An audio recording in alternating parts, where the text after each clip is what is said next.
छह महाद्वीपों के मैप का बारी बारी अध्ययन करने के बाद आज अब भूगोल के प्रत्येक विश्व भूगोल के एक एक अध्याय को मैं बारी बारी खत्म करूंगा, क्योंकि छह महाद्वीपों को आपने बहुत अच्छे से खंगाल डाला है उनके मैप को। इसलिए अब भूगोल में, विश्व भूगोल में जो भी अध्याय आएंगे वो आपके लिए बहुत ही ईजी हो जाएंगे और बड़े आराम से खत्म होंगे। बस आपको धैर्यपूर्वक इंतजार करना है एक एक वीडियो का, और मैं प्रयास करूंगा कि बीच में जो गैपिंग हुई वो ना हो और लगातार कक्षाएं अनवरत रूप से चलती रहें। और मैं प्रयास करूंगा कि एक दिन में 2 वीडियो भी देने का प्रयास करूंगा, और आप बस मेरे साथ जुड़े रहिए। आइए आज पर्वत अध्याय हम शुरू करते हैं विश्व भूगोल के अंतर्गत। पर्वत अध्याय में मैं दुनिया के कुछ खास प्रकार के पर्वतों, महाद्वीपों की सर्वोच्च चोटियों, अलग अलग पर्वतों की सर्वोच्च चोटियों, ये पर्वत है, ये चोटी है, और भी अलग अलग लिस्ट बनाऊंगा, क्योंकि पर्वतों पे क्वेश्चन बहुत ही विविध प्रकार के पूछे जाते हैं। जटिल नहीं है, अब सब कुछ आपके लिए बहुत ही आसान है, बस लिस्टिंग करनी है। मैं लिस्ट बना के आपके सामने प्रस्तुत करूंगा यहाँ पे, और उनकी विशेषताओं के बारे में यहाँ चर्चा करूंगा। कुछ खास प्रकार के पर्वतों के बारे में आपको बताऊंगा।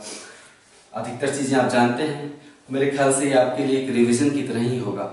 आइए स्टार्ट करते हैं। ये है पर्वतों की लिस्ट। आप कह रहे होंगे कि इतने ही पर्वत हैं? नहीं, दुनिया में बहुत सारे पर्वत हैं। ये दुनिया के बड़े और खास पर्वत हैं। ये दुनिया के बड़े और खास पर्वतों की लिस्ट है, और बाकी पर्वतों की लिस्ट में थोड़ी देर बाद आपको दूंगा। ये पर्वत है और उनकी सर्वोच्च चोटियां यहाँ लिखी हुई हैं, देख लीजिए। जैसे एंडीज का एकांकागुआ, रॉकीज का एल्बर्ट, अलास्का का मैकेले, अपलेशियन का मिचेल। मैं पढ़ा नहीं रहा हूं, मैं बता रहा हूं कि ऐसी लिस्ट है।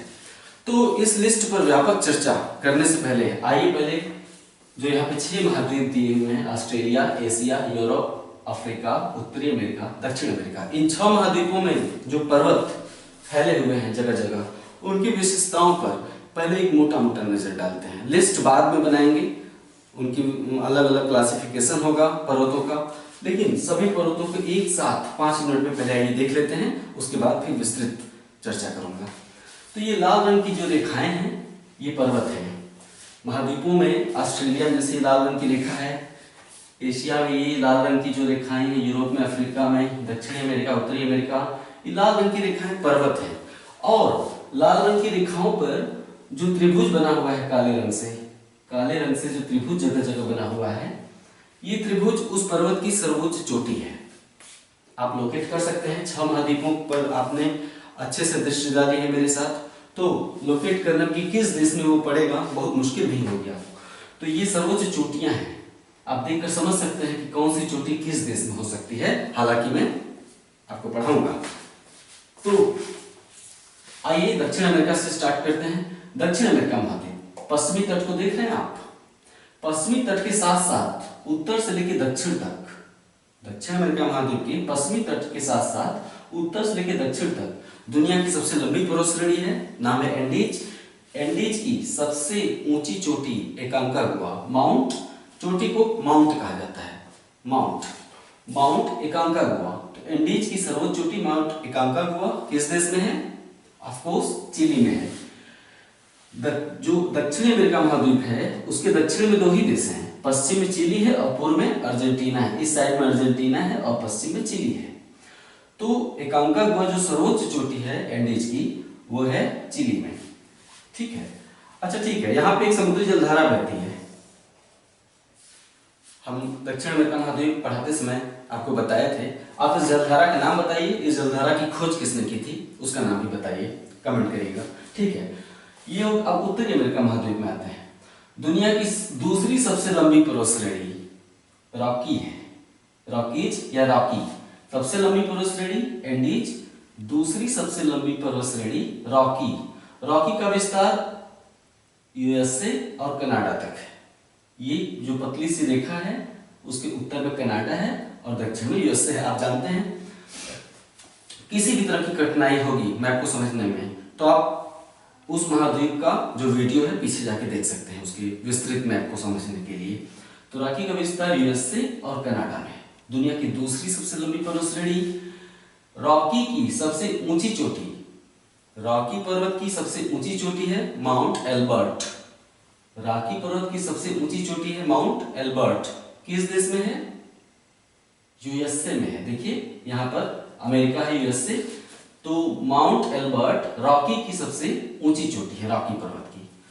लेकिन ध्यान रहे, उत्तरी अमेरिका महाद्वीप की सबसे ऊंची चोटी माउंट एल्बर्ट नहीं है। उत्तरी अमेरिका महाद्वीप की सबसे ऊंची चोटी माउंट मैकिनले है। यूएसए इस रेखा के दक्षिण में है। फिर इस रेखा के पश्चिम में जो भूभाग है इसे अलास्का कहते हैं। अलास्का भी यूएसए का ही भाग है।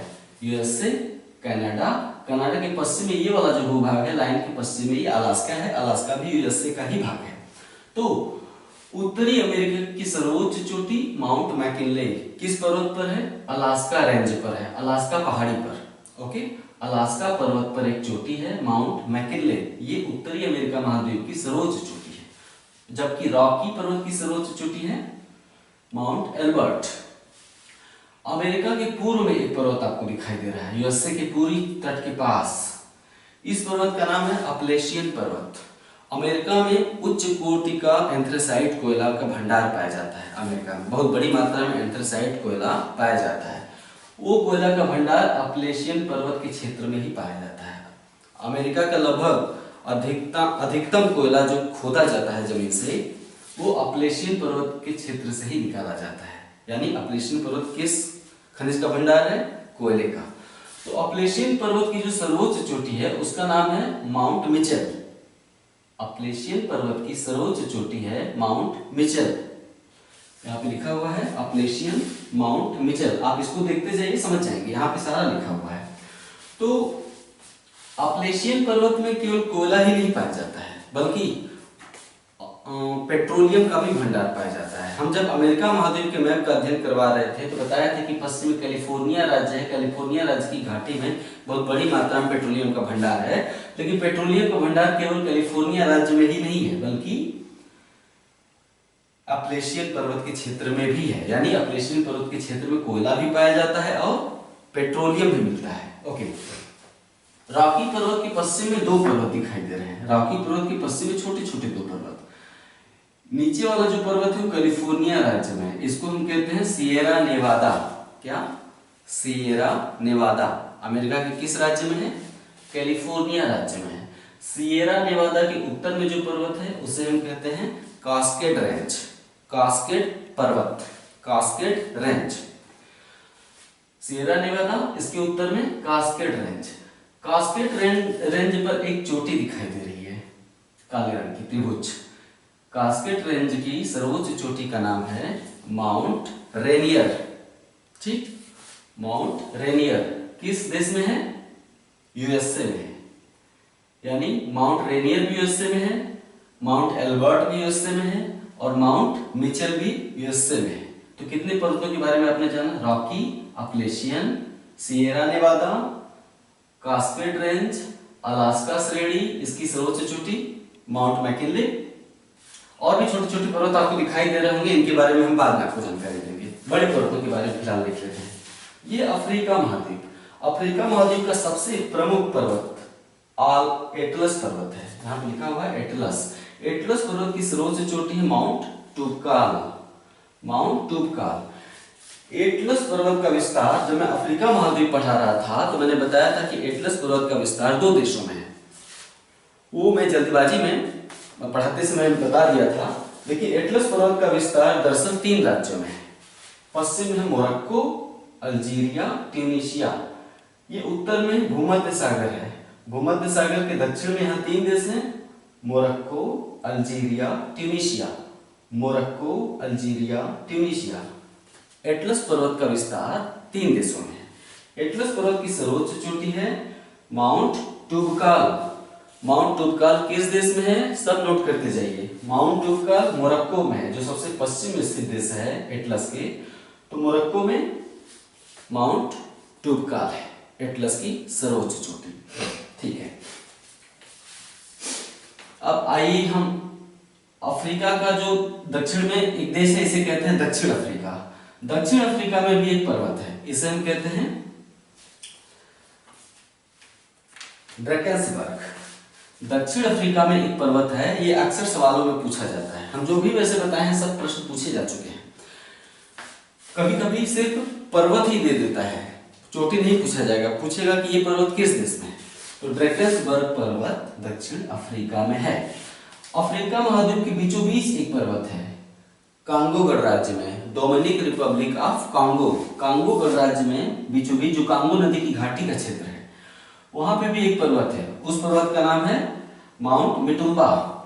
क्या? मिटुम्बा पर्वत, सॉरी माउंट नहीं, मिटुम्बा रेंज या मिटुम्बा पर्वत। 3 पर्वतों के बारे में मैंने अफ्रीका में बताया। अफ्रीका में मुख्य रूप से 3 ही पर्वत है, एटलस, ड्रैकेंसबर्ग और मिटुम्बा रेंज, मिटुम्बा पर्वत। यहाँ पे आपको एक और चोटी दिखाई दे रही है, त्रिभुज, ये चोटी है, पर्वत चोटी। ये अफ्रीका की सबसे ऊंची चोटी है। अफ्रीका की सबसे ऊंची चोटी माउंट टुबकाल नहीं है, बल्कि अफ्रीका की सबसे ऊंची चोटी माउंट किलिमंजारो है। अफ्रीका की सबसे ऊंची चोटी माउंट किलिमंजारो है। माउंट किलिमंजारो किस देश में है? तंजानिया में। अफ्रीका की सबसे ऊंची चोटी। ओके, अब यूरोप में आते हैं।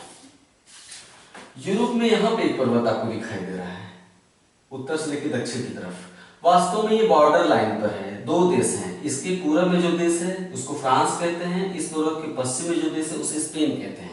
स्पेन और फ्रांस की सीमा पर, ये Spain France, Spain France, Spain और फ्रांस की सीमा पर जो पर्वत है उसे हम कहते हैं पिरेनीज। प्रश्न बनता है कि कौन सा पर्वत फ्रांस और स्पेन की सीमा पर है?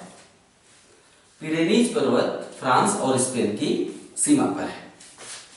हम जब यूरोप महाद्वीप पढ़ा रहे थे तो उसमें मैंने फ्रांस की चारों सीमाओं पर स्थित पर्वतों के नाम बताया था कि कौन सा पर्वत फ्रांस और स्पेन के बीच में है, कौन सा पर्वत फ्रांस और स्विट्जरलैंड के बीच में है, कौन सा पर्वत फ्रांस और जर्मनी के बीच में है, और कौन सा पर्वत फ्रांस और इटली के बीच में है। यह वो विषय नहीं है, वो महाद्वीप के अध्ययन में हम पढ़ा चुके हैं, आप देख सकते हैं बार बार। आइए, तो हमने बताया पिरेनीज पर्वत स्पेन और फ्रांस की सीमा पर है। भूमध्य सागर में दक्षिण की तरफ जो निकला हुआ ये देश है उंगली की तरह, इसे हम कहते हैं इटली। इटली की स्थिति यूरोप में बिल्कुल भारत की तरह है। यूरोप में इटली बिल्कुल भारत की तरह का देश है। तीनों तरफ समुद्र, दक्षिण में, भारत में भी तीनों तरफ समुद्र, उत्तर में विशाल पर्वत, भारत में भी उत्तर में विशाल पर्वत हिमालय। यहाँ पर जो विशाल पर्वत है इटली के उत्तर में, उसे हम कहते हैं आल्प्स। भारत के उत्तर में हिमालय, इटली के उत्तर में आल्प्स। तो इटली की उत्तरी सीमा पर जो पर्वत है उसे हम कहते हैं आल्प्स पर्वत। आल्प्स पर्वत की सर्वोच्च चोटी क्या है? Mount Elbrus. आल्प्स पर्वत की सर्वोच्च चोटी है, सॉरी, माउंट ब्लैंक। आल्प्स पर्वत की सर्वोच्च चोटी माउंट ब्लैंक। यहां देखिए एक त्रिभुज बना हुआ है, आल्प्स पर्वत की सर्वोच्च चोटी है माउंट ब्लैंक। लेकिन यूरोप की सबसे ऊंची चोटी माउंट ब्लैंक नहीं है, यूरोप की सबसे ऊंची चोटी है माउंट एल्ब्रुस। यूरोप की सबसे ऊंची चोटी है माउंट एल्ब्रुस। किस पर्वत पर है? काकेशस पर्वत पर। काकेशस पर्वत कहाँ है? ये 2 झीलें हैं, ये झील है और ये सागर है। ये सागर भूमध्य सागर से ऐसे जुड़ा हुआ है, यहाँ पे ऐसे। ये है काला सागर, भूमध्य सागर से जुड़ा हुआ है, लेकिन ये है कैस्पियन सागर। नाम सागर है लेकिन कैस्पियन सागर झील है। क्यों? क्योंकि ये कहीं भी समुद्र से जुड़ा हुआ नहीं है। कैस्पियन सागर चारों तरफ से लैंड लॉक है, भूमि से बंधा हुआ है। तो ये कैस्पियन सागर झील है, जबकि काला सागर समुद्र है। क्यों? क्योंकि भूमध्य सागर से देखिए जुड़ा हुआ है। तो दोनों का नाम सागर है, लेकिन काला सागर समुद्र है और कैस्पियन सागर झील है। तो काला सागर और कैस्पियन सागर के बीच में एक पर्वत है, दोनों को जोड़ती हुई। ये लाल रेखा देख रहे हैं, इसे हम कहते हैं काकेशस पर्वत। कैस्पियन सागर और काला सागर के बीच में जो पर्वत उसे हम कहते हैं काकेशस पर्वत। वास्तव में यहां तक रूस चलाया है। रूस का विस्तार यहां से लेकर यहां तक है, काकेशस पर्वत तक है। रूस का विस्तार यहां से लेकर यूराल पर्वत पार करते हुए काकेशस पर्वत तक है। फिर से बोल दो कि रूस का विस्तार इस पूर्वी सिरे से लेकर यूराल पर्वत पार करते हुए काकेशस पर्वत तक है। काकेशस पर्वत रूस का हिस्सा है। काकेशस पर्वत की सर्वोच्च चोटी का नाम है माउंट एल्ब्रुस। यूरोप की सर्वोच्च चोटी कौन है? Mount Elbrus. जबकि आल्प्स की सर्वोच्च चोटी का नाम है माउंट ब्लैंक। ठीक है। उसके बाद जर्मनी में यहां पे 2 पर्वत हैं, एक ये है और एक ये है, इसको हम अच्छे से बता दें, खींच दें लाइन। एक ऐसे ऐसे है और एक ऐसे ऐसे ऐसे, ठीक है। दो पर्वत है जर्मनी में, इन दोनों पर्वतों का नाम है, एक है वाज़जेस पर्वत और दूसरा है ब्लैक फॉरेस्ट पर्वत। वाज़जेस और ब्लैक फॉरेस्ट के उत्तर में जर्मनी में ही एक और पर्वत है, उसे हम कहते हैं हॉर्ज पर्वत। क्या? हॉर्ज। हम छोटे पर्वतों की लिस्ट थोड़ी देर बाद बनाएंगे। फिलहाल बताया था कि जर्मनी में 3 पर्वत हैं। यहाँ पे है पिरेनीज, तो फ्रांस और स्पेन की सीमा पर है, लेकिन जर्मनी के भीतर 3 पर्वत हैं। एक है वाज़जेस पर्वत, दूसरा है ब्लैक फॉरेस्ट और तीसरा है हॉर्ज पर्वत। हॉर्ज पर्वत, ब्लैक फॉरेस्ट और वाज़जेस पर्वत, ये तीनों जर्मनी की पर्वत हैं। ओके, अब ये है भूमध्य सागर। भूमध्य सागर के उत्तर में एशिया का सबसे पश्चिमी देश है। भूमध्य सागर के उत्तर में यहां तक, इस लाइन तक एशिया, चाइना से लेकर भारत होते हुए पाकिस्तान, इराक, ईरान चला आता है तुर्की तक। ये तुर्की है। भूमध्य सागर के उत्तर में एशिया का जो सबसे पश्चिमी देश है उसे हम कहते हैं तुर्की। तुर्की में एक पर्वत है जिसे हम कहते हैं टॉरस पर्वत। टॉरस पर्वत किस देश में है? तुर्की में है। ओके, ये भारत। भारत के पश्चिम में पाकिस्तान, पाकिस्तान के पश्चिम में इराक, इराक के पश्चिम में Iran. Bharat, Pakistan, Iraq, Iran. Bharat, Pakistan, Iraq, Iran. Iran में 2 पर्वत हैं। एक का नाम है एल्बुर्ज, क्या है? एल्बुर्ज पर्वत, और दूसरा है जैग्रोस पर्वत। ईरान में 2 पर्वत हैं, एल्बुर्ज और जैग्रोस। छोटे पर्वतों की लिस्ट हम अभी बनाएंगे। यहाँ पर नहीं लिखा हुआ है, हम यहाँ लिखा हुआ है, देखिए एल्बुर्ज लिखा हुआ है। यह है एल्बुर्ज। एल्बुर्ज की सर्वोच्च चोटी है देमाबंद। ये ऊपर वाली एल्बुर्ज है और नीचे वाली जैग्रोस है। तो एल्बुर्ज की सर्वोच्च चोटी है देमाबंद। ईरान के 2 पर्वतों पर मैंने बात की, एल्बुर्ज और जैग्रोस।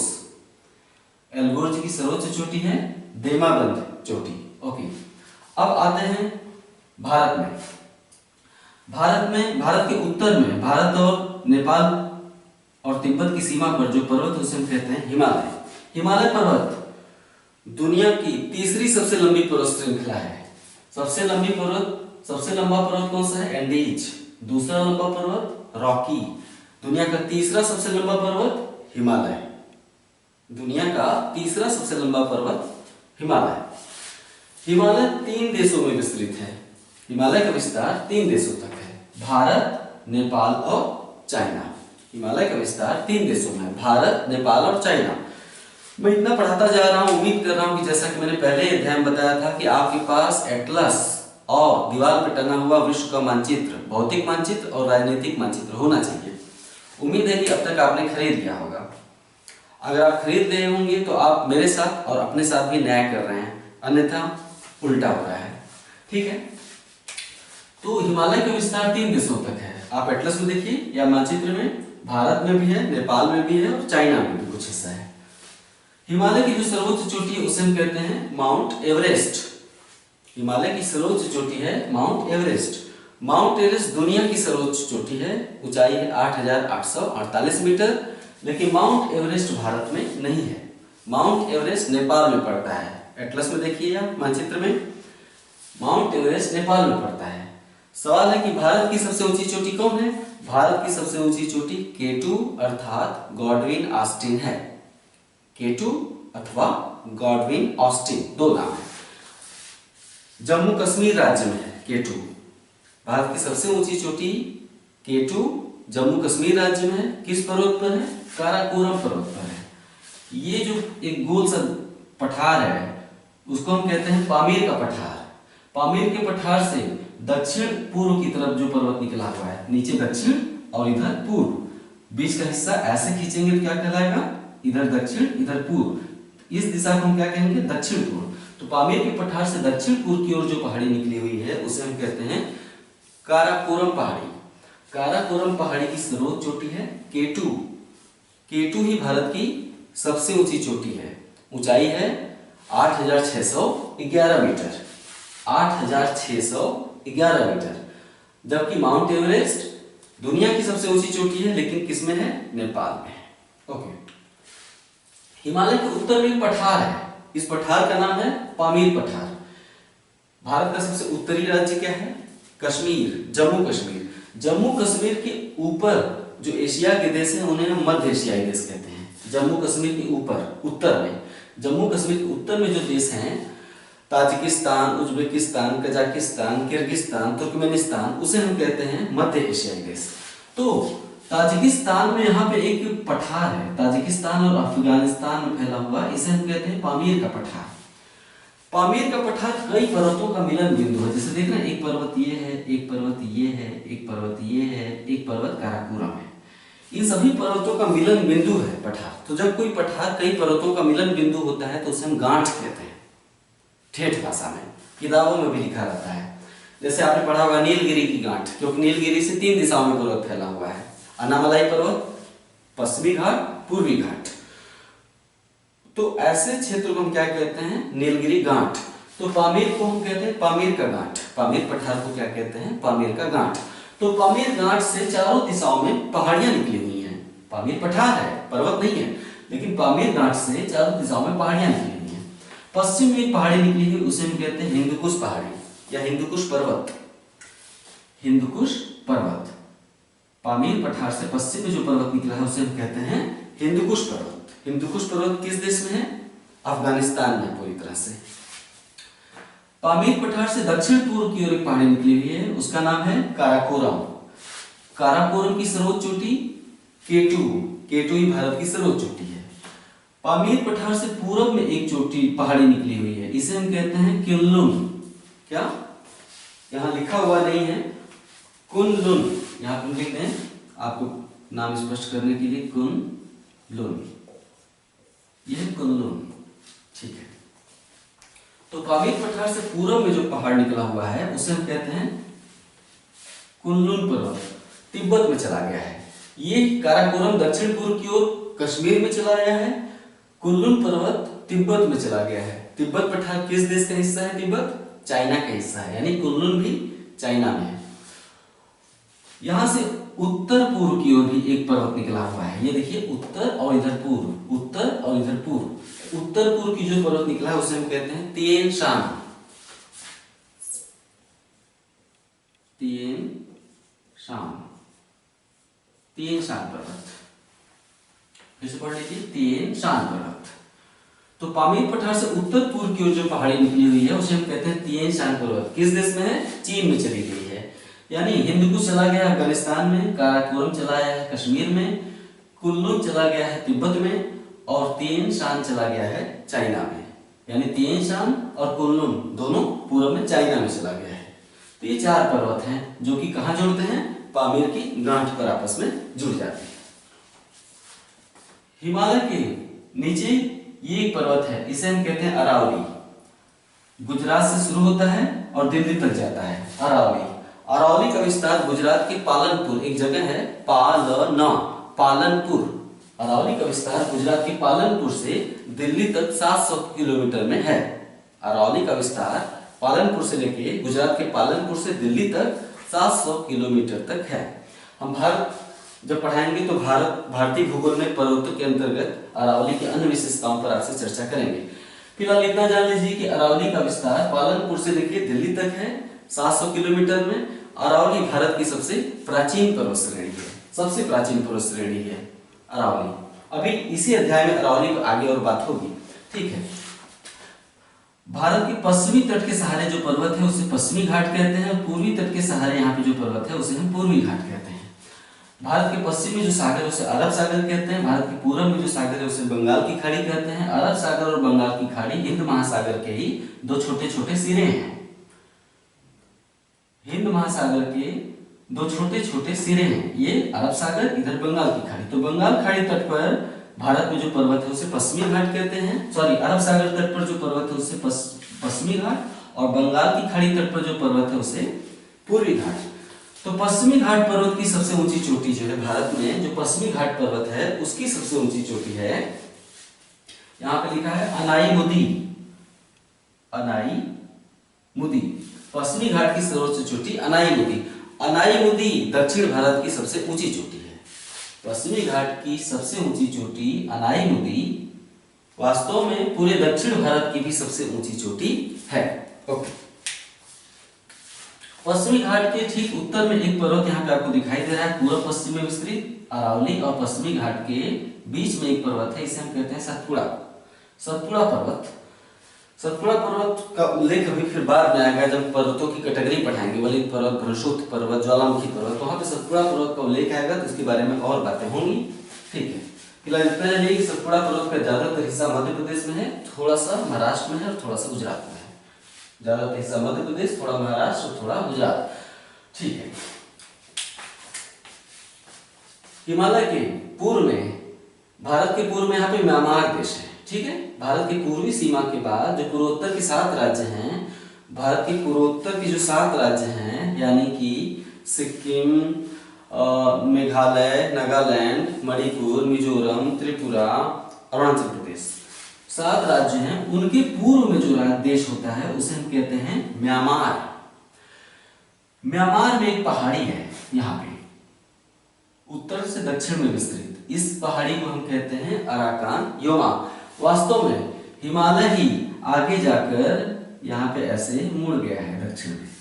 हिमालय ही आगे जाकर यहाँ पर ऐसे मुड़कर उसका एक सिरा चला आता है अरुणाचल प्रदेश और त्रिपुरा मिजोरम तक, और एक सिरा चला जाता है म्यांमार में। तो हिमालय का जो सिरा दक्षिण की ओर मुड़कर चला गया है म्यांमार में, उसे हम म्यांमार में क्या कहते हैं? अराकान योमा पर्वत।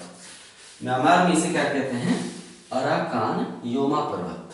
फिर से बता दें, हिमालय पूर्व में दक्षिण में मुड़ जाता है, पूर्वी दिशा में जाकर दक्षिण में मुड़ जाता है म्यांमार देश में, इसे क्या कहते हैं? अराकान योमा पर्वत। अराकान योमा पर्वत। फिर यहाँ पे बंगाल की खाड़ी है, ध्यान से देखिए। अराकान योमा पर्वत वास्तव में बंगाल की खाड़ी में भी आगे बढ़ गया है, लेकिन बंगाल की खाड़ी में अराकान योमा पर्वत डूब जाता है। बंगाल की खाड़ी में अराकान योमा पर्वत डूब जाता है और फिर बंगाल की खाड़ी में द्वीपों के रूप में कहीं कहीं ऊपर उठ गया है। अराकान योमा पर्वत जल में नीचे समा गया है, यहाँ पे गहराई है। फिर बंगाल की खाड़ी में कहीं कहीं उसके शिखर ऊपर झांकते हैं, ऊपर जल के ऊपर। तो जो शिखर उसके ऊपर झांक रहे हैं वास्तव में उसे हम कहते हैं अंडमान निकोबार द्वीप समूह। अंडमान निकोबार द्वीप समूह द्वीप महाद्वीप से अलग नहीं होते हैं। महाद्वीप के ही जो पर्वतीय हिस्से कहीं कहीं समुद्र में निकल जाते हैं उसे हम द्वीप के रूप में जानते हैं। तो अंडमान निकोबार द्वीप समूह कुछ और नहीं, अराकान योमा पर्वत का ही समुद्री विस्तार है। अंडमान निकोबार द्वीप समूह अराकान योमा पर्वत का ही समुद्र में विस्तार है। अंडमान निकोबार द्वीप समूह के उत्तर में म्यांमार का एक द्वीप है, वो भी अंडमान अराकान योमा पर्वत का ही एक शिखर है।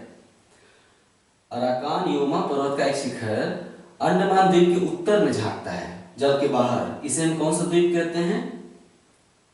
म्यांमार का द्वीप है। अंडमान द्वीप के उत्तर में म्यांमार का एक द्वीप है, इसे कौन सा द्वीप कहते हैं? मैप में देख के बताइए, हम यहाँ नहीं बताएंगे। ठीक है, ये छोटा सा द्वीप है, अंडमान द्वीप के उत्तर में म्यांमार का एक द्वीप है। इस द्वीप का एटलस में देख के नाम बताइए। ठीक है, तो ये हो गया। हाँ, ये है रसिया, यहां से लेकर यहां तक। रूस में एक पर्वत है उत्तर दक्षिण दिशा में फैला हुआ, इसे हम कहते हैं यूराल पर्वत। क्या नाम है? यूराल पर्वत। यूराल पर्वत की सबसे ऊंची चोटी है गोरा नैरोडनाया, यहां पे लिखा हुआ है गोरा नैरोडनाया। गोरा नैरोडनाया नाम थोड़ा अजीबोगरीब है, रसिया की स्थानीय भाषा में होगा। तो यूराल पर्वत जो है रूस में है, लेकिन यूराल पर्वत के पश्चिम का जो रूस है यूरोप में चला जाता है, और यूराल पर्वत के पूर्व का जो रूस है एशिया में चला जाता है। ठीक है, रूस का जो पूर्वी हिस्सा है इसे हम कहते हैं साइबेरिया। रूस का जो पूर्वी भाग है इसे हम कहते हैं साइबेरिया। ये बहुत ही ठंडा क्षेत्र है, हमेशा बर्फ ही जमा रहता है। रूस की अधिकतर आबादी यूराल पर्वत के पश्चिम में रहती है। ये यूरोपीय क्षेत्र देख रहे हैं, यूराल पर्वत के पश्चिम में जो रूस का भाग है वहीं पर ज्यादा आबादी रहती है, पश्चिमी रूस में। पूर्वी रूस में आबादी बहुत कम रहती है, क्योंकि वहां पर बहुत ठंडा होने के चलते अधिकतर मौसमों में बर्फीला रहता है, बर्फ गिरते रहते हैं, तो इसे साइबेरिया क्षेत्र कहते हैं, बहुत ही ठंडा क्षेत्र है। तो साइबेरिया क्षेत्र में एक और पर्वत है रूस का, उसे हम कहते हैं बर्खोयांस्क पर्वत। यहाँ लिखा हुआ नहीं है, छोटे पर्वतों की लिस्ट अभी बनाएंगे, वहां लिख देंगे बर्खोयांस्क पर्वत। स्पष्ट सुन लीजिए, बर्खोयांस्क पर्वत कहाँ पे है? रूस के साइबेरिया क्षेत्र में। ये हो गया, और ये हो गया ऑस्ट्रेलिया के पूर्वी तट के साथ साथ जो पर्वत है उसे हम कहते हैं great dividing range. Great dividing range का जो सर्वोच्च शिखर है उसे हम कहते हैं mount, great dividing range mount Kosciuszko. Great dividing range की सर्वोच्च चोटी माउंट कोसियुस्को, ये देखिए है पूर्वी तट के पास ग्रेट डिवाइडिंग रेंज। ओके, ये हो गया दुनिया के सभी बड़े पर्वत और उनकी चोटियां। एक बार फिर से हम गिना दें, एंडीज की सर्वोच्च चोटी यहाँ से ऐसे, एंडीज की सर्वोच्च चोटी एकांकागुआ, किस देश में? चिली में।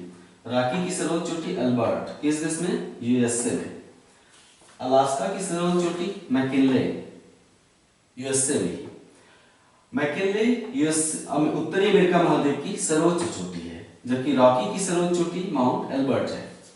अपलेशियन पर्वत पूर्वी यूएसए में, यूएसए के पूर्व में अपलेशियन पर्वत, अपलेशियन की सर्वोच्च चोटी माउंट मिचेल।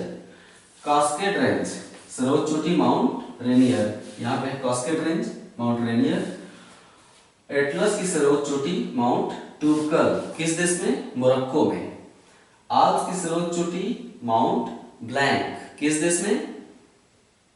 इटली में।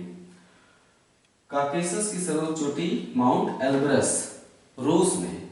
यूरोप की सर्वोच्च चोटी भी माउंट एल्ब्रस ही है।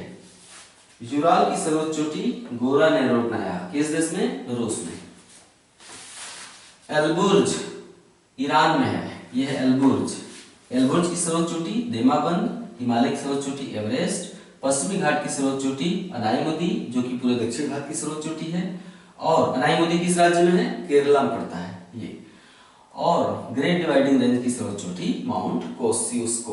ओके, ये होगी बड़े पर्वतों की लिस्ट और उनकी विशेषताओं के बारे में आपने देखा, उनकी चोटियों की विशेषताओं के बारे में आपने देखा। और अब मैं छोटे पर्वतों की लिस्ट बनाऊंगा।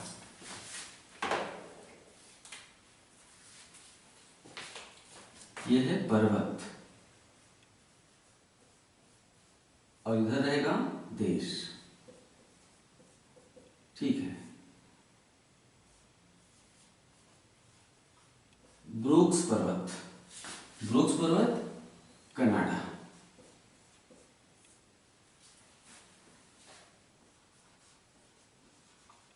मैकेंजी, बहुत ज्यादा इनको मैप में देखने की जरूरत नहीं है, आप ये रट लीजिए, मैप में आप ढूंढ सकते हैं अपने एटलस में। मैकेंजी पर्वत कनाडा, अभी मैप में दिखा भी देता हूं। और उसके बाद कास्केड, कास्केड पर्वत यूएसए, ठीक है।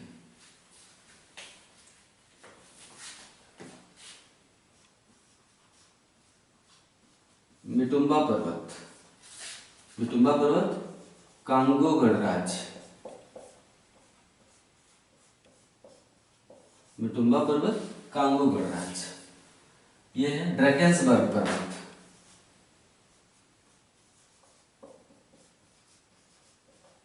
ड्रैकेंसबर्ग पर्वत दक्षिण अफ्रीका। ये छोटे छोटे पर्वत, ड्रैकेंसबर्ग पर्वत, एटलस पर्वत आप जानते हैं 3 देशों में विस्तृत है।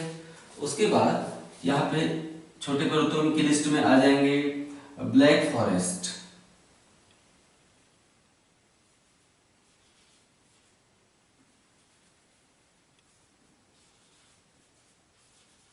ब्लैक फॉरेस्ट किस देश में है? Germany, black forest Germany. Vosges, Vosges पर्वत किस देश में है?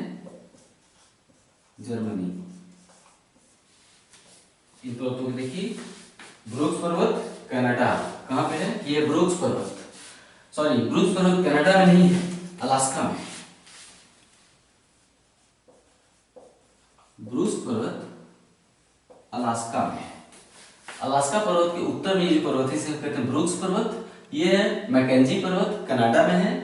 ब्रूक्स पर्वत अलास्का यानी यूएसए, मैकेंजी पर्वत Canada, Cascade range USA, Sierra Nevada range USA. यह है मिटुम्बा पर्वत कांगो गणराज्य, डेकेंसबर्ग पर्वत दक्षिण अफ्रीका। जर्मनी में 3 पर्वत है, ब्लैक फॉरेस्ट, वास्जेस पर्वत और हॉर्ज पर्वत।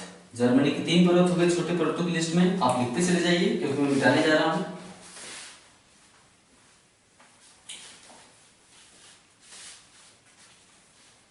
इन पर्वतों के नाम किस देश में अवस्थित हैं आपको याद करना है किसी भी कीमत पर, क्योंकि अगर क्वेश्चन पर्वतों से ज्यादातर प्रमुख पर्वतों से नहीं आते हैं, छोटे छोटे पर्वतों से ही ज्यादातर प्रश्न उठते हैं कि ये पर्वत किस देश में, ये चोटी किस देश में। ठीक है, तो इसके बाद 3 पर्वत मैंने जर्मनी की बताया। उसके बाद टारस पर्वत, टारस पर्वत किस देश में है, तुर्की में है। यह टारस पर्वत तुर्की में है। और उसके बाद एल्बुर्ज पर्वत ईरान में है, सॉरी इराक में है, नहीं हाँ इराक ही, सॉरी इराक। एल्बुर्ज पर्वत इराक में है। और उसके बाद दक्षिण इराक के दक्षिण में ये जो क्षेत्र है यहाँ पे है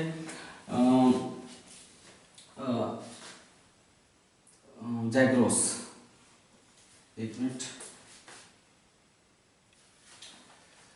मैं गलत लिख दे रहा हूं, एल्बुर्ज ईरान में ही है। जैग्रोस, जैग्रोस भी ईरान में ही है। उसके बाद छोटे पर्वतों की लिस्ट में आपका आ जाएगा, ये है बर्खोयांस्क।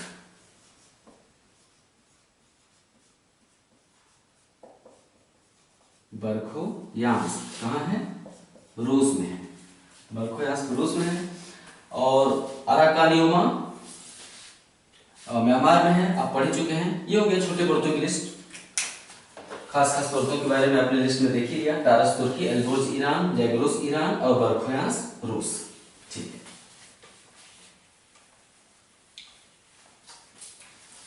अब आप देखिए कि अलग अलग महाद्वीपों में सर्वोच्च चोटियां कौन कौन सी हैं।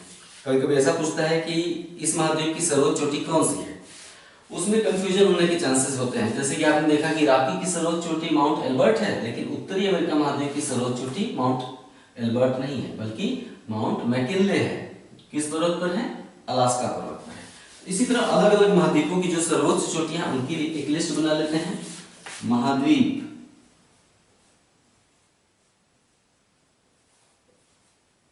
और सर्वोच्च चोटी, यहां पे सर्वोच्च चोटी, महाद्वीप सर्वोच्च चोटी।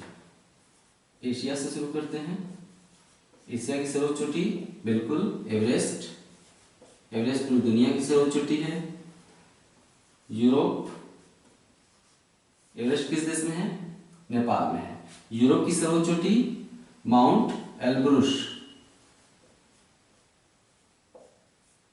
यूरोप की सर्वोच्च चोटी माउंट एल्ब्रुस किस देश में है, रूस में है। काकेशस पर्वत पर सबसे ऊंची चोटी है माउंट एल्ब्रुस, ये यूरोप की सबसे ऊंची चोटी है। किस देश में है, रूस में। उत्तरी अमेरिका महाद्वीप की सर्वोच्च चोटी माउंट मैकिनले, उत्तरी अमेरिका महाद्वीप की सर्वोच्च चोटी माउंट मैकिनले किस पर्वत पर है, अलास्का पर्वत पर है।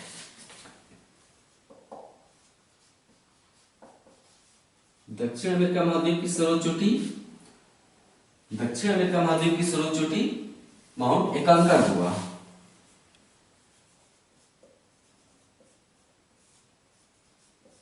माउंट एकांकागुआ। अफ्रीका की सर्वोच्च चोटी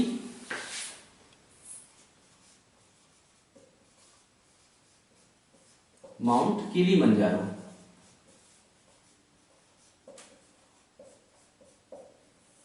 अफ्रीका की सर्वोच्च चोटी माउंट किलिमंजारो किस देश में है, तंजानिया में है। किलिमंजारो तंजानिया में। ऑस्ट्रेलिया की सर्वोच्च चोटी यहां पे लिख दें,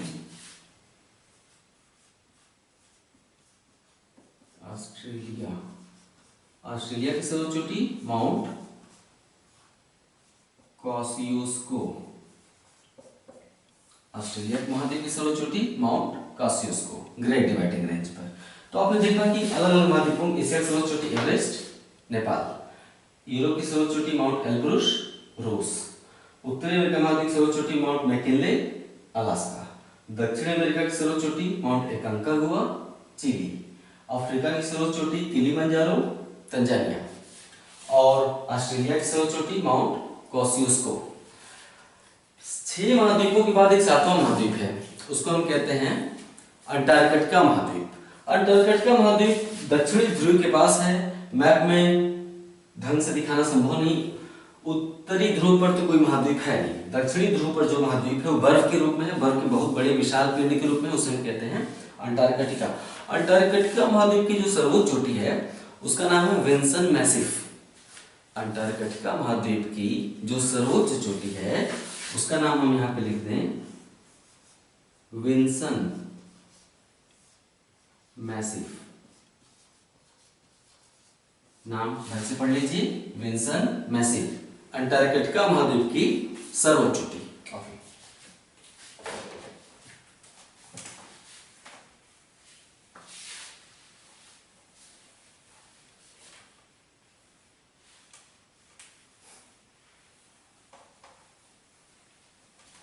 अब आइए पर्वतों के बारे में थोड़ा जानते हैं।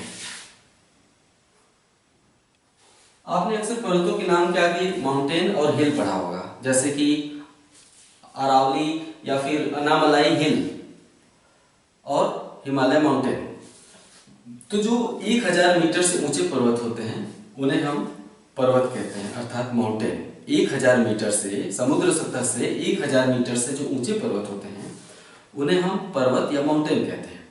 और जिनकी ऊंचाई 1000 मीटर से कम होती है उन्हें हम पहाड़ी या हिल कहते हैं। हिल पहाड़ी अर्थात छोटा पर्वत और बड़ा पर्वत माउंटेन अर्थात पर्वत। ठीक है। पर्वत वो भाग होते हैं जिनका आधार चौड़ा और ऊपर वाला भाग नुकीला होता है, अर्थात शिखर जैसा होता है। तो पर्वतों के ऊपरी हिस्से को हम कहते हैं पर्वत शिखर।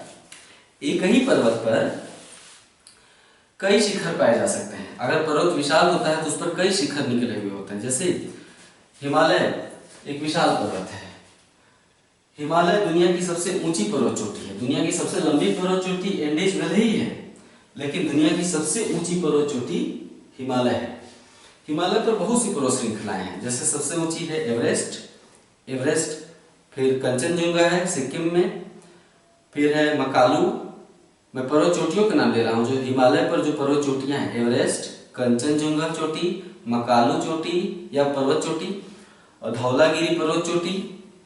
धौलागिरी के बाद अन्नपूर्णा पर्वत चोटी।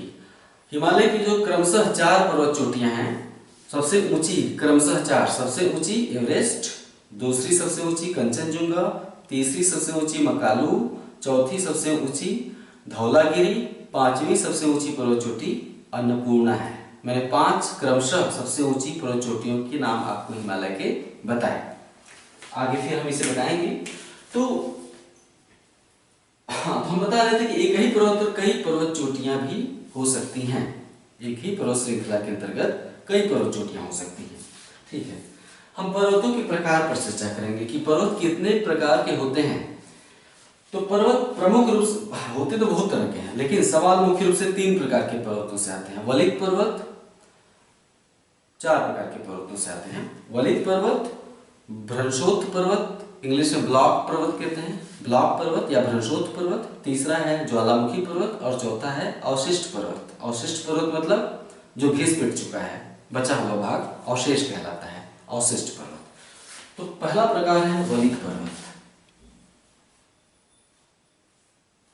4 प्रकार मैंने बताए, पर्वतों के 4 प्रकार। पहला प्रकार है वलित पर्वत। दूसरा नाम इसको क्या कहते हैं? मोड़दार पर्वत। इंग्लिश में क्या कहते हैं? Folded mountain. मोड़दार या फोल्डेड, नाम से ही लग रहा है कि मुड़ गया है, मुड़ा हुआ। तो धरती के भीतर कुछ शक्तियां हैं जो कि गति करती हैं, प्लेटें हैं धरती के भीतर, वो गति करती हैं। तो जब किसी विस्तृत भूभाग के चट्टान पर दो दिशाओं से दबाव पड़ता है, धरती के भीतर चट्टान पर दो दिशाओं से दबाव पड़ता है, दोनों दिशाओं से ऐसे दबाव पड़ता है, तो जो बीच का भूभाग है मुड़ जाता है। इसको आप इस चित्र से समझ सकते हैं।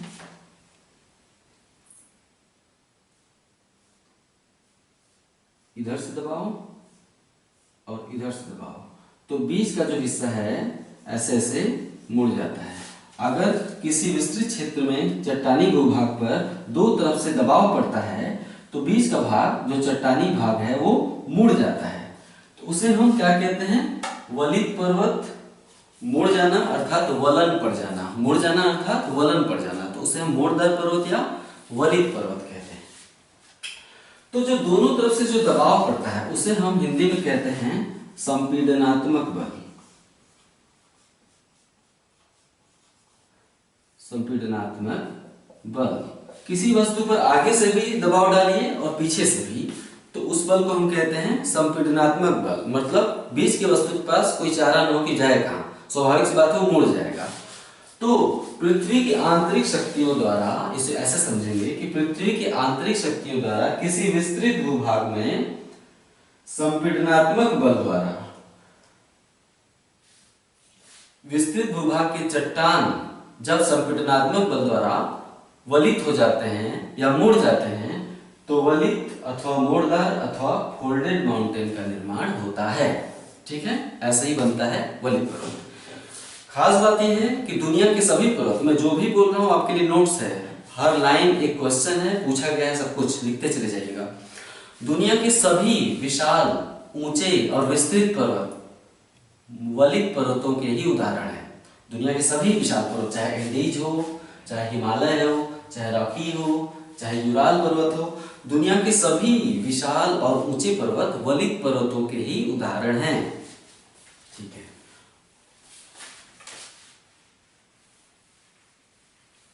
दुनिया के सभी विशाल और ऊंचे पर्वत वलित पर्वतों अथवा मोड़दार पर्वतों के ही उदाहरण हैं।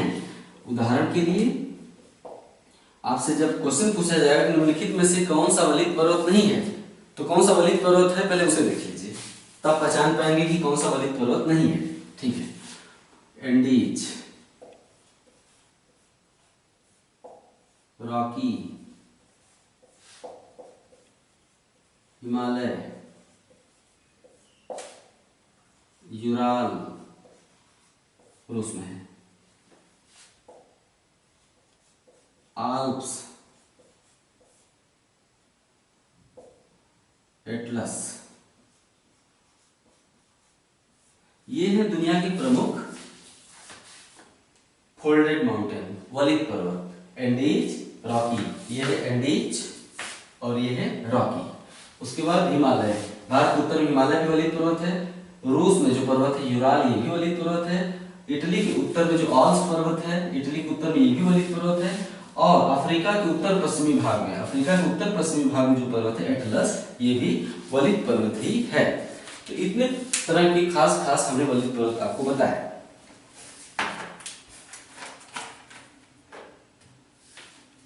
कौन कौन से देश में स्थित हैं आप जानते ही हैं, इनकी विशेषताएं भी इससे पहले आप पढ़ चुके हैं।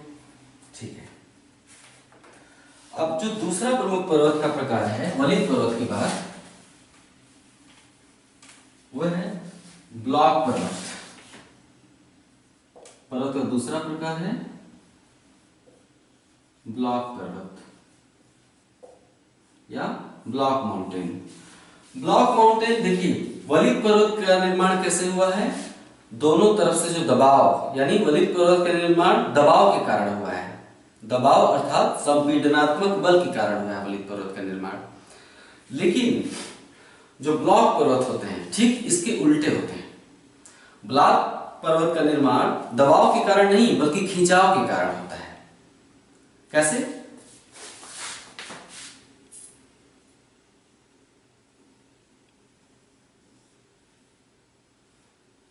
ये है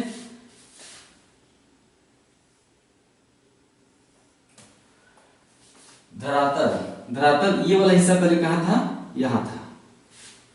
इनमें कैसा खिंचाव हो रहा है, विपरीत दिशा में खिंचाव हो रहा है। ये वाला चट्टानी भाग इधर जा रहा है और ये वाला चट्टानी भाग इधर जा रहा है, यानी विपरीत दिशाओं में खिंचाव हो रहा है। ये वाला चट्टानी भाग, ये सतह है, धरातल है, ये जमीन को समझ लीजिए, जमीन का ऊपरी भाग समझ लीजिए। तो ये वाला हिस्सा इधर जा रहा है और ये वाला हिस्सा इधर चला जा रहा है। तो जो बीच वाला हिस्सा है वो खिसक कर कहाँ चला जाता है, धंस कर नीचे चला जाता है। तो जो धरातल कभी यहां तक हुआ करता था, अब वो कहाँ चला गया, यहां चला गया। ये दोनों हिस्से जब विपरीत दिशा में खिसकेंगे तो बीच वाला भूभाग नीचे चला जाएगा, धंस जाएगा। तो बीच में क्या हो गया, घाटी का निर्माण हो गया। क्या, घाटी का निर्माण। इसे हम कहते हैं भ्रंश घाटी या रिफ्ट वैली। नाम आपने सुना होगा कि जब दो भूमिखंड के दो हिस्से जब विपरीत दिशाओं में खिसक जाएं और बीच का भाग नीचे धंस जाए तो उसे हम कहते हैं भ्रंश घाटी, इंग्लिश में रिफ्ट वैली। तो स्वाभाविक रूप से अगर आप रिफ्ट वैली में यहाँ पे खड़े होंगे, यहाँ पे अगर आप खड़े हैं व्यक्ति के रूप में, तो आपको ये वाला हिस्सा क्या दिखाई देगा, पर्वत ही तो दिखाई देगा। यानी जो ब्लॉक पर्वत होता है, वास्तविक पर्वत नहीं होता है। ब्लॉक पर्वत वास्तविक पर्वत नहीं है, बल्कि रिफ्ट वैली में जाने के पश्चात ये क्या नजर आता है, पर्वत का ढाल नजर आता है। आप समझे, यानी रिफ्ट वैली के दोनों तरफ क्या होंगे, ब्लॉक पर्वत होंगे। रिफ्ट वैली के इधर एक ब्लॉक पर्वत है और रिफ्ट वैली के इधर दूसरा ब्लॉक पर्वत है। तो हम फिर से बता दें, जो हिस्सा नीचे धंसक जाता है तो घाटी का निर्माण हो जाता है, इसे हम कहते हैं रिफ्ट वैली।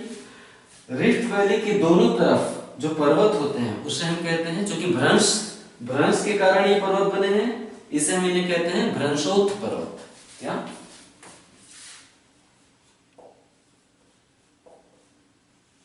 भ्रंश प्लस उत्थान, भ्रंश से उठा हुआ, भ्रंश प्लस उत्थान से मिलकर बना है भ्रंशोत्थ। आधा तो और थ है, भ्रंश आधा तो था, भ्रंशोत्थ। तो इसे हम कहते हैं भ्रंशोत्थ पर्वत। इसका अर्थ है कि जहां कहीं भी भ्रंश घाटी है या रिफ्ट वैली है, वहां पर उसके दोनों तरफ साथ साथ भ्रंशोत्थ पर्वत पाए जाएंगे। यानी कहीं भी भ्रंशोत्थ पर्वत साथ साथ पाए जाएंगे। ठीक है, दो भ्रंशोत्थ पर्वत साथ साथ पाए जाते हैं और दो भ्रंशोत्थ पर्वतों के बीच का भाग क्या कहलाता है, रिफ्ट वैली। तो भ्रंशोत्थ पर्वत को ही हम इंग्लिश में क्या कहते हैं, ब्लॉक पर्वत। भ्रंशोत्थ पर्वत को इंग्लिश में ब्लॉक पर्वत कहा जाता है। उदाहरण देखिए भ्रंशोत्थ पर्वतों का। भ्रंशोत्थ पर्वत का सबसे अच्छा उदाहरण जर्मनी में दिखाई देता है। ब्लॉक पर्वत का सबसे अच्छा उदाहरण जर्मनी में दिखाई देता है। उसी चित्र को फिर से बनाएंगे।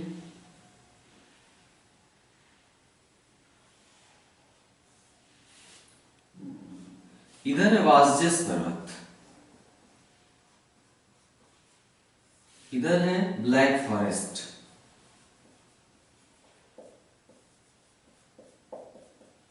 बीच में जो रिफ्ट वैली, उसमें एक नदी प्रवाहित होती है। यानी बीच का हिस्सा जो धंस गया है वो रिफ्ट वैली बन गई।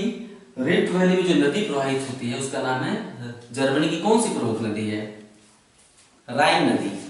तो बीच के भाग में राइन नदी बहती है, राइन नदी की घाटी है। ये देख रहे हैं, उत्तर में पश्चिम में ये दो पर्वत हैं, एक ये और एक ये। तो जो ये वाला पर्वतीय क्षेत्र है इसे हम कहते हैं वासजेस पर्वत, और वासजेस पर्वत के पूर्व में जो पर्वत है इसे हम कहते हैं black forest. Vosges, black forest दोनों जर्मनी में है। इन दोनों के बीच में एक नदी प्रवाहित होती है यहाँ पे बीच में, इसे हम कहते हैं राइन नदी। राइन नदी किन दो पर्वतों के बीच में बहती है, वासजेस और ब्लैक फॉरेस्ट। तो वासजेस और ब्लैक फॉरेस्ट पर्वत बन गए यहां से देखने में नीचे से। ये है दोनों ब्लॉक पर्वत है, भ्रंशोत्थ पर्वत है। अब बीच में राइन नदी की घाटी है, ये देखिए राइन नदी की घाटी। अब आप समझ गए कि ब्लॉक पर्वत कैसे बनते हैं और रिफ्ट वैली कैसी होती है। ठीक है, भ्रंशोत्थ पर्वत या ब्लॉक पर्वत का एक प्रमुख उदाहरण भारत में दिखाई देता है। भ्रंशोत्थ पर्वत का दूसरा उदाहरण, सब कुछ लिखेंगे ऐसे ही लिखेंगे जैसे मैं बोल रहा हूं। भ्रंशोत्थ पर्वत या ब्लॉक पर्वत का दूसरा उदाहरण भारत में है, उसका नाम है सतपुड़ा। भारत में मध्य प्रदेश, गुजरात और महाराष्ट्र में विस्तृत सतपुड़ा पहाड़ी, मध्य प्रदेश, महाराष्ट्र और गुजरात में विस्तृत सतपुड़ा पहाड़ी भी ब्लॉक पर्वत ही है। ये है सतपुड़ा पहाड़ी, ये वाला हिस्सा मैंने बड़ा बना दिया है, इसको आप पर्वत समझ लीजिए। क्या समझ लीजिए? पर्वत। सतपुड़ा पहाड़ी का विस्तार मध्य प्रदेश में, फिर महाराष्ट्र में, फिर गुजरात में, ये ब्लॉक पर्वत। इस ब्लॉक पर्वत के उत्तर में भी भ्रंश घाटी पाई जाती है और दक्षिण में भी, यानी इस ब्लॉक पर्वत के उत्तर का भाग भी नीचे धंस गया है और दक्षिण का भाग भी नीचे धंस गया है, यानी दोनों तरफ भ्रंश घाटियां हैं। उत्तर की भ्रंश घाटी में नर्मदा नदी प्रवाहित होती है और दक्षिण की भ्रंश घाटी में तापी नदी प्रवाहित होती है। सतपुड़ा पहाड़ी ब्लॉक पर्वत का उदाहरण है, भ्रंशोत्थ पर्वत का उदाहरण है। सतपुड़ा पहाड़ी के उत्तर में भी भ्रंश घाटी है और दक्षिण में भी भ्रंश घाटी है, अर्थात रिफ्ट वैली है। सतपुड़ा पहाड़ी के उत्तर की भ्रंश घाटी में जो नदी प्रवाहित होती है उसे नर्मदा नदी कहते हैं और दक्षिण के भ्रंश घाटी में जो नदी प्रवाहित होती है उसे तापी नदी कहते हैं। भारत में यहाँ देखिए, सतपुड़ा पहाड़ी के उत्तर में यहाँ जो नदी बहेगी नर्मदा है और यहाँ जो नदी बहेगी वो तापी है। ठीक है, तापी नदी जो है यहाँ मुहाना बनाती है। खंबात की खाड़ी, गुजरात के कॉर्नर में यहाँ जो समुद्र उसे कहते हैं खंबात की खाड़ी। सूरत, तापी नदी के मुहाने पे कौन सा शहर है? सूरत है।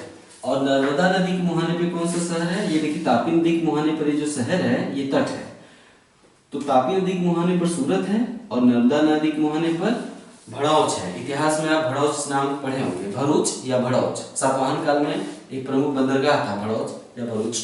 तो नर्मदा नदी का मुहाने पे जो शहर है उसे भरूच कहते हैं और तापी के मुहाने पे जो शहर है उसे सूरत कहते हैं। यानी सूरत किस नदी के मुहाने पर है? तापी नदी के मुहाने पर है। भारत में जब हम भारतीय भूगोल में नदियां पढ़ाएंगे तो बताएंगे कि भारत में दक्षिण भारत की दो ही नदियां विपरीत दिशाओं में बहती हैं। प्रमुख नदियां, लंबी नदियों में दो ही नदियां, भारत की दक्षिण भारत की ज्यादातर नदियां पूर्वी तट पर अपना जल गिराती हैं। दक्षिण भारत की ज्यादातर नदियां पूर्वी तट पर अपना जल गिराती हैं, लेकिन नर्मदा और तापी ढाल के हिसाब से नहीं बहती हैं, क्योंकि दक्षिण भारत का ढाल पूरब की तरफ है। दक्षिण भारत, अगर आप सतह को देखें तो दक्षिण भारत ऐसे झुका हुआ है, यानी इस पर बहने वाली नदी किस दिशा में बहेगी? ये नदी की दिशा ये होगी। क्यों? क्योंकि दक्षिण भारत ऐसे झुका हुआ है, पूरब की तरफ झुका हुआ है। इधर है पूर्व, तो दक्षिण भारत पूरब की तरफ झुका हुआ है, धरातल ढाल पूरब की तरफ है। इसलिए यहाँ की नदियां चाहे गोदावरी हो, चाहे कृष्णा हो, चाहे कावेरी हो, कहाँ गिराती हैं जल? बंगाल की खाड़ी में। लेकिन नर्मदा और तापी रिफ्ट वैली में बहती हैं ढाल की, और रिफ्ट वैली की जो ढाल है वो दक्षिण भारत के पठार के ढाल के विपरीत है, यानी रिफ्ट घाटी की ढाल अरब सागर की तरफ है। यही कारण है कि नर्मदा और तापी नदियां दक्षिण भारत के सामान्य ढाल के हिसाब से न बहकर विपरीत दिशा में बहती हैं, रिफ्ट घाटी की ढाल के हिसाब से बहती हैं। आप समझ गए? प्रसंग आ गया तो मैंने बता दिया, यहाँ पे इतना उल्लेख करना जरूरी नहीं था। और तो ये होगी ब्लॉक पर्वत। ब्लॉक पर्वत मैंने दो उदाहरण दिए, जर्मनी के दो ब्लॉक पर्वत के बीच राइन नदी, और भारत में जो ब्लॉक पर्वत के दोनों तरफ रिफ्ट वैली, नर्मदा की और तापी की। अब तीसरा प्रमुख उदाहरण है ब्लॉक पर्वत का, सिएरा नेवादा। यहाँ पे हम बता चुके हैं, यूएसए कैलिफोर्निया राज्य में एक पर्वत है सिएरा नेवादा। ये दुनिया का सबसे विशाल ब्लॉक पर्वत है, भ्रंशोत्थ पर्वत। दुनिया का सबसे बड़ा और विशाल ब्लॉक पर्वत कौन सा है? सिएरा नेवादा। ठीक है, ये हो गया ब्लॉक पर्वतों की जानकारी। अब तीसरे तरह के जो पर्वत हैं उन्हें हम कहते हैं ज्वालामुखी पर्वत। ज्वालामुखी पर्वत,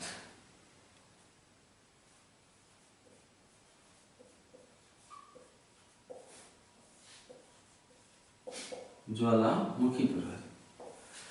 ज्वालामुखी जब फूटता है, विस्फोटक जब उद्गार होता है बहुत तेज आवाज के साथ, तो क्या क्या निकलता है? लावा निकलता है। लावा को मैग्मा भी कहते हैं। धरती अंदर से बहुत गर्म है, धरती अंदर से बहुत गर्म है, तो जब अंदर का गर्म पदार्थ बाहर निकलता है तो उस पर दबाव कम हो जाता है। दबाव कम हो जाता है तो वो लिक्विड फॉर्म में बदल जाता है। अंदर उतना लिक्विड नहीं होता होगा, लेकिन जब दबाव कम होता है, भीतर से बाहर निकलती है कोई चीज, वो गर्म पदार्थ, तो द्रव रूप में हो जाती है, पिघल जाती है, तो उसे हम लावा या मैग्मा कहते हैं। यानी धरती के भीतर का जो मलबा है वो जो बाहर निकलता है तो उसे हम लावा कहते हैं। लावा गर्म क्यों होता है? क्योंकि धरती भीतर से बहुत ही गर्म है। तो जब ज्वालामुखी विस्फोट होता है तो 3-4 चीजें बाहर आती हैं। एक तो लावा द्रव के रूप में, पेस्ट के रूप में, अंदर के जो चट्टानी मलबे हैं, धरती के भीतर के जो चट्टान है, चट्टान भी बाहर निकलता है, उसे विखंडित पदार्थ कहते हैं, लावा विखंडित पदार्थ। तीसरा, धरती के गर्भ में जो गैसें हैं, धरती के गर्भ में जो गैसें हैं, बहुत सारी गैसें अंदर, वो भी बाहर निकलती हैं। पानी भाप बनकर बाहर निकलता है और राख के कण बाहर निकलते हैं। यानी जहां ज्वालामुखी विस्फोट होता है वहां पर आकाश बिल्कुल काला हो जाता है, क्योंकि राख बहुत बड़ी मात्रा में बाहर निकल के आसमान में छा जाता है। क्या क्या निकलता है? मैग्मा, विखंडित पदार्थ, गैस, जलवाष्प भी एक गैस ही है, और राख। तो गैसों को छोड़कर बाकी जो चीजें हैं, लावा निकलने के बाद क्या करता है? ठंडा होता है, और जब ठंडा होता है तो चट्टान बन जाता है। लावा निकलता है लिक्विड के रूप में, लेकिन जिस छेद से होकर बाहर निकलता है वहां पर जम जाता है धीरे धीरे, और जब लाखों सालों में ये प्रक्रिया चलती रहती है, लावा बाहर निकलता रहता है और उसकी ऊंचाई बढ़ती रहती है, क्योंकि धीरे धीरे लावा एक के ऊपर एक सतह परत के रूप में जमता चला जाता है। लावा के साथ विखंडित पदार्थ भी उसी में जमते चले जाते हैं, जिससे ऊंचाई और तेजी से बढ़ती है, तो एक पर्वत बन जाता है। अगर ये धरातल है, मान लेते हैं ये सतह है, मान लेते हैं ये धरती का समतल सतह है, ठीक है। अब धरती का गर्भ है नीचे। अब यहां से अगर कोई धरती भीतर से हमेशा प्रेशर बनाती है, अगर प्रेशर तो बना रही है, दो अनुकूल परिस्थितियां मिलनी चाहिए। एक तो यहाँ पे चट्टान कमजोर होनी चाहिए ताकि लावा तोड़कर इसे बाहर निकल सके, चट्टान कमजोर होना चाहिए, और दूसरा, प्रेशर बनाने के लिए गैस चाहिए, लावा को बाहर निकलने के लिए प्रेशर चाहिए। तो प्रेशर क्या बनाएगा? गैस। लावा को गैस तब मिलता है जब आसपास कोई नदी या समुद्र होता है। जब आसपास कोई नदी या समुद्र होता है तो जो अंदर का गर्म लावा है वो पानी को गर्म करके भाप बना देता है। भाप में बहुत ही ताकत होती है, जरा सी भाप रेलगाड़ी को दौड़ा देती है। तो ये भाप लावा के साथ ऊपर उठने का प्रयास करता है। भाप अकेले उठने का प्रयास नहीं करता है, लावा भी ऊपर उठाने का प्रयास करता है लावा को। तो अगर चट्टान यहाँ पे सतह पे कमजोर है और भाप अच्छी खासी मात्रा में बन चुका है, तो यहाँ पर एक विस्फोट होगा और चीजें बाहर की तरफ धड़ाम से आवाज के साथ, मतलब सैकड़ों मीलों तक उसकी आवाज जाती है, आवाज के साथ बाहर निकल जाती है। मैग्मा, चट्टानी मलबे, राख और गैस बाहर निकल जाएगी। तो शुरू में क्या होगा? इस वाले क्षेत्र में ऊंचाई बढ़ जाएगी। 10 सालों बाद इसकी ऊंचाई ऐसे बढ़ जाएगी, 1000 सालों बाद ऐसे बढ़ जाएगी, 1 लाख साल बाद ऊंचाई ऐसे बढ़ जाएगी, और ये जो नली है बढ़कर कहां चली आएगी? यहां तक चली आएगी। जो इसे हम कहते हैं ज्वालामुखी नली, ज्वालामुखी की पाइप है, ये नली है। जैसे जैसे पहाड़ बनता जाएगा लावा के जमाव से, वैसे वैसे ज्वालामुखी की नली भी ऊपर की ओर आती जाएगी। जो शीर्ष भाग है ये कभी भी नुकीला नहीं होता है, क्योंकि सक्रिय ज्वालामुखी है तो हर 8-10 सालों पे उसमें विस्फोट होता रहता है। तो जो शीर्ष भाग है हमेशा उड़ा हुआ रहता है, क्योंकि जब भी यहाँ पर अच्छी खासी वाष्प की मात्रा मिली तो धड़ाम से करके ऊपर वाले हिस्से को तोड़ देगा। तो ऊपर क्या बना जाता है? तालाब नुमा बन जाता है। अगर ज्वालामुखी पर्वत, अब तक आप समझे कि ज्वालामुखी पर्वत बनता कैसे है? लावा के जमाव से, आप समझ चुके हैं। हम आगे की बात कर रहे हैं कि अगर ज्वालामुखी पर्वत बहुत ही विस्तृत है, जितना बड़ा ज्वालामुखी पर्वत उतना ही बड़ा ज्वालामुखी पर्वत का ऊपर का मुंह, ये इसे हम ज्वालामुखी पर्वत के ऊपर जो तालाब नुमा आकृति बन जाती है उसे हम कहते हैं क्रेटर। क्या? ज्वालामुखी का क्रेटर कहते हैं। तो इसमें जब बरसात का पानी भर जाता है तो उसे हम क्रेटर झील कहते हैं या क्रेटर तालाब कहते हैं। जब ज्वालामुखी पर्वत बहुत विस्तृत होगा तो क्रेटर भी बहुत ज्यादा विस्तृत होगा। कभी कभी तो 4-6 वर्ग किलोमीटर के क्षेत्र में तालाब बन जाता है। या सैकड़ों वर्ग किलोमीटर के क्षेत्र में भी बन सकता है। सैकड़ों वर्ग किलोमीटर के क्षेत्र में भी ये क्रेटर विस्तृत हो सकता है अगर ज्वालामुखी पर्वत बहुत विस्तृत हुआ। तो ये तालाब में नहाना सुरक्षित नहीं होता है। क्यों? क्योंकि नीचे पाइप लगी हुई है जो कभी भी मैग्मा को ऊपर ले आएगा और आप आकाश में चले जाएंगे विस्फोट के साथ। तो ये है क्रेटर, इसमें पानी भरा रहता है, देखने में बहुत ही सुंदर लगता है। तो अब आप समझ गए कि ज्वालामुखी के ऊपर अक्सर तालाब क्यों पाए जाते हैं, क्योंकि ये वाला हिस्सा कभी जम नहीं पाता है। ज्वालामुखी नली से जब भी मैग्मा निकलेगा तो धड़ाम से इसको तोड़कर फिर से तालाब बना देगा। ठीक है, तो ज्वालामुखी का चैप्टर अलग होगा, यहाँ पे ज्वालामुखी पर्वतों की बात नहीं करेंगे ज्यादा। ज्वालामुखी पर्वतों की बात हम ज्वालामुखी चैप्टर में करेंगे। थोड़ा बहुत वो ज्वालामुखी चैप्टर छोटा सा होगा या किसी दूसरे चैप्टर के साथ हम सम्मिलित कर देंगे, घटाने की बात नहीं, छोटा सा होगा। तो आप हमने कहा कि ज्वालामुखी तभी बाहर आएगा जब परिस्थिति अनुकूल हो। ज्वालामुखी अनुकूल कैसे होगा? ज्वालामुखी के बाहर फूटने के लिए, मैग्मा बाहर आने के लिए अनुकूल परिस्थिति का सबसे अधिक निर्माण करता है पानी। पानी अगर मिलता है तो भाप बनाता है लावा, और भाप क्या करता है? किसी भी चीज को तोड़ सकता है। भाप में बहुत ताकत होती है। यही कारण है कि यहाँ पे एंडीज पर्वत है। एंडीज पर्वत के पश्चिम में प्रशांत महासागर है। एंडीज पर्वत के नीचे सतह कमजोर है क्योंकि पर्वत का निर्माण हो रहा है। जहां पर्वत का निर्माण होता है वहां सतह नीचे कमजोर होती है। यही कारण है कि प्रशांत महासागर से पानी मिलता है और अंदर जमीन के नीचे जो मैग्मा है वो पानी को भाप में बनाता है। और एंडीज पर्वत पर इसी का परिणाम है कि 22 पर्वत ज्वालामुखी पर्वत पाए जाते हैं। दुनिया में सबसे ज्यादा ज्वालामुखी पर्वत किस पर्वत पर पाए जाते हैं? एंडीज पर। एंडीज पर्वत पर कुल 22 ज्वालामुखी पर्वत पाए जाते हैं, जिनमें से सबसे ऊंचा और सक्रिय ज्वालामुखी पर्वत कौन सा है? कोटोपैक्सी। कोटोपैक्सी किस देश में है? इक्वेडोर में है। एंडीज पर्वत पर कोटोपैक्सी किस देश में है? इक्वेडोर में। कोटोपैक्सी तो हमने एक उदाहरण दिया, 22 ज्वालामुखी पर्वत पाए जाते हैं। देखिए ये संयोग नहीं है कि तट पर है, तट पर यहाँ पानी मिलता है। वही देखिए हिमालय, हिमालय से समुद्र बहुत दूर है। यही कारण है कि हिमालय पर कोई ज्वालामुखी नहीं पाया जाता। क्यों? क्योंकि हिमालय से पानी बहुत ही दूर है। तो हिमालय के नीचे जो मैग्मा है उसे भाप बनाने के लिए पानी ही नहीं मिलता है, भाप नहीं बनेगा तो ऊपर की ओर धक्का नहीं लगा पाएगा। यही कारण है कि हिमालय पर ज्वालामुखी पर्वत नहीं पाए जाते हैं। ओके, तो हो गए ज्वालामुखी पर्वत। जैसे जापान का फ्यूजियामा है, यूएसए के हवाई द्वीप का मौना लोआ है, और बहुत से सस्ता रेनियर हुड है, माउंट सस्ता, mount Rainier, mount hood USA में। ज्वालामुखी पर्वतों के उदाहरण बता रहा हूँ। ये सब ज्वालामुखी पर्वत है, ज्वालामुखी चैप्टर में पढ़ेंगे। ठीक है, अब चौथा प्रकार जो है पर्वतों का उसे हम कहते हैं अवशिष्ट पर्वत। नाम से ही लग रहा है कि किसी चीज का जब अवशेष बचा रह जाए तो उसे हम कहते हैं अवशिष्ट पर्वत। अवशिष्ट पर्वत आज अवशिष्ट पर्वत बन गए हैं, लेकिन कभी वो भी एंडीज और हिमालय की तरह ऊंचे और विस्तृत हुआ करते थे। हिमालय और एंडीज भी आज से लाखों या करोड़ों सालों बाद अवशिष्ट पर्वत बन जाएगा। क्यों? क्योंकि इस प्रकृति में कुछ भी स्थायी नहीं है, हर चीज का क्षय होता है। इस प्रकृति में कुछ भी स्थायी नहीं है। अच्छा ठीक है, आप देखते होंगे कि लोग कितने शान से मकान बनाते हैं। मकान पर धूप पड़ती है, धूप पड़ती है, मकान गर्म हो जाता है, फिर अचानक उस पर बरसात हो जाएगी। तो आप बताइए, मकान की तो चट्टान ही है, चट्टान पर बार बार धूप लगेगा, फिर पानी पड़ के उसे ठंडा कर देगा तो उसमें दरारें पड़ जाती हैं। दरारें पड़ेंगी, फिर हवा चलेगी, दरारें पड़ेंगी तो छोटे छोटे टुकड़े बनेंगे। जैसे आप छत पे अपने जाते होंगे तो छतों पे आप देखते होंगे छत का जो प्लास्टर है उसके छोटे छोटे टुकड़े पड़े हुए और कोनों में बिखरे हुए रहते हैं, क्योंकि छत हमेशा टूटती रहती है। क्यों? क्योंकि धूप का तापमान और फिर उस पर बरसात, तापमान बरसात, तापमान बरसात, ये प्रक्रिया निरंतर चलने रहने से चट्टानें कमजोर हो जाती हैं, कमजोर होकर टूटने लगती हैं, टूटती हैं, हवा उन्हें उड़ा ले जाती है। किन्हीं क्षेत्रों में बहुत तेज आंधियां चलती हैं, साल भर रेतीली हवाएं, रेत लेकर उड़ती हैं, वो हवाएं भी चट्टानों को हमेशा काटती रहती हैं। इस तरह से जो पर्वत होते हैं हमेशा टूटते फूटते और छोटे होते रहते हैं। अब आप समझे कि अवशिष्ट पर्वत क्या है?